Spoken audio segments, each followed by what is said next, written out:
Hey, what's up, guys? My name is Lawrence Phillip, aka DJ Random, and today we're gonna go back to recreating another classic 80s sound. And this one is coming from Beverly Hills Cop theme.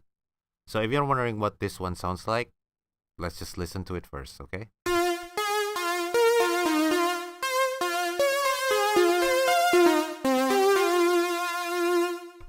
So I'm sure most of you have heard this. If you haven't heard the original one from Beverly Hills Cop soundtrack, then you might have heard this from the much loathed Axel the Frog, that really annoying tune.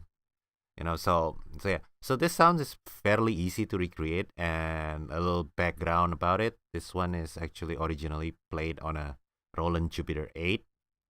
So it's a classic analog synth. So we're gonna go by the step of how to make it sounds analog using a modern digital synth like Serum.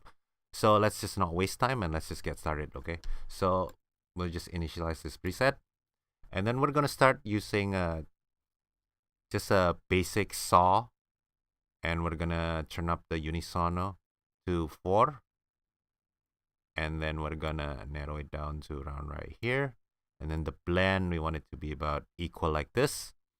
And then next we want to copy the same one, so instead of going through all that step, we can just go copy oscillator A to copy oscillator B. So now we have two of them, identical ones, so let's just hear how it sounds.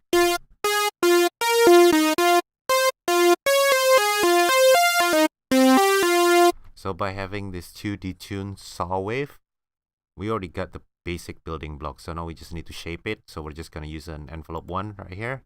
We're gonna make the attack really fast, and then we're gonna reduce the sustain a little bit, and then we're gonna go increase the release.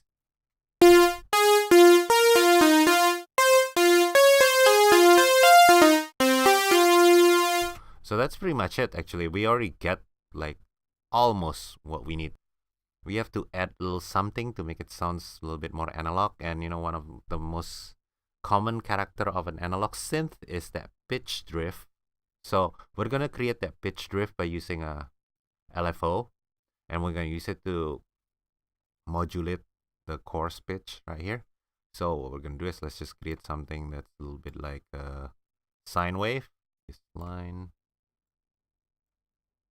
Okay, I'm wrong right here. So it's something long like this. And then what we're gonna do is we're gonna turn on the trigger and then turn off BPM, and we'll leave it about 6.2 hertz right here. Well, we can make this shape a little bit nicer, more like sine wave. I'm just gonna bring the LFO one, assign it to here and here, and if we listen to it, this is gonna sound really terrible. Because right now we just have too much of a pitch drift.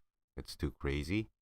So what we'll do is we go to the matrix, and we're gonna make this to about 4. And same thing with this one. And then we're gonna assign this to our mod wheel.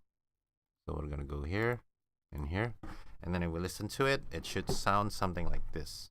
This is without the mod wheel.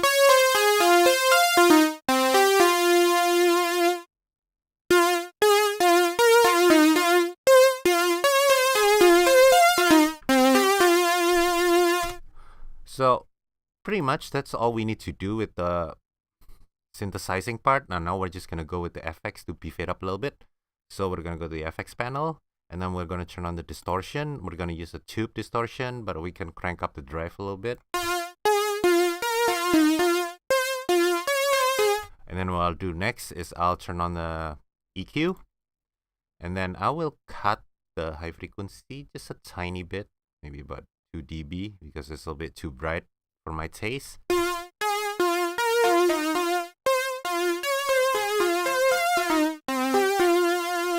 And then once we get this done, and then the next thing that I will do is, you don't have to do this, but I like to give it a little bit of delay. And in this one, I'll go with the 1/16 on both sides.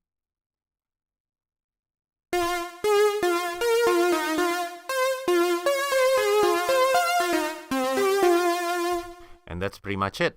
There you have it, guys. It's pretty simple sound to recreate. So let's just recap real quick. So we start this by using just default saw wave, and then we're increasing the unison into 4, and then we narrow it down, and then we bring the blend to so it's equal, and then we copy the oscillator A to oscillator B, and then after that we go to the envelope and we make this kind of adjustment where we just kind of like reduce the sustain and increase the release a little bit, and then we add a little bit of a pitch drift by modulating the pitch using LFO, and just make sure that you use this trigger so it's always started when you press a key, and then don't make this sync with the BPM, but instead just go with the rate, and I'll leave it around 6.1, 6.2 is fine. And then once we get that done, and then we go to the FX panel, I put in some distortion, crank up the drive a little bit using a tube distortion, and then add a little bit of an EQ, and I just cut the high frequency a little bit to make it not so bright, and then just to beef it up a little bit, I add a little bit of a delay and using just 1/16th rate, and this is what you have.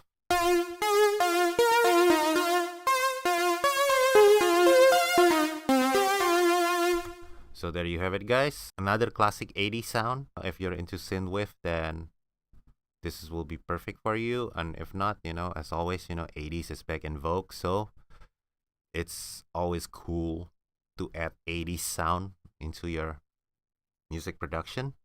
If you like this tutorial, please give me a thumbs up. And if you find this to be helpful, please subscribe to my channel because I'm doing this tutorial regularly now. Thanks for watching, guys, and I'll see you in the next video.